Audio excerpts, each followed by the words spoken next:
ننم میگفت مرد بیزن عین مرغ مهاجر، جای خونش نی، ویلون میگرده که آخرش گیر کنه یا به تور دل یا به طوق مرگ.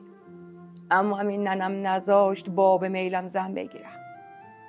اون وقتا که عاشق دختر شعبان قصاب شدم تا فهمید کولی بازی در آورد و گفت که چی؟ خوشم باشه، همینم مونده بری دختر اون مرده که زمخت ناخون خشکو بگیری.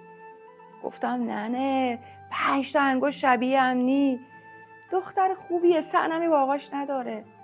ولی مرغ ننه یه پا داشت و تهدیدم کرد به حروم کردن شیرش و عاقبته.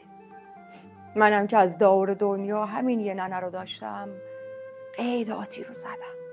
گفتم یه مدت بگذره، ننه آروم شه، دوباره میگم خاطراتی رو میخوام. آخه من چیکار به باباش داشتم؟ من پاک باخته خود آتی بودم که از برگ گل قشنگتر و از خورشید مهربونتر بود. ولی ننه فکر میکرد فقط ما اصیلیم و تخمه و ترکمون به آدم حسابی ها میبره. سر همینم یه روز جلو آتی رو گرفت و خط نشون کشید و گفت پاتو از گلیم پسر من بردار. چه آبرو ریزی شد بمانم. سر سالم نشد آتی رو شوهر دادن به یه نظامی از شهر رفت. ننه هم دید من پکرم، رخ خواستگاری و برام زن که نه، شوهرم داد. خیلی سال گذشته، دخترم شده قد آتی اون روزا.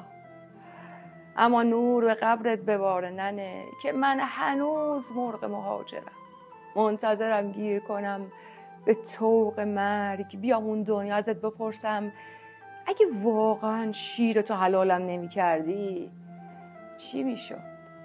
یعنی حال و روزم بدتر از الان بود؟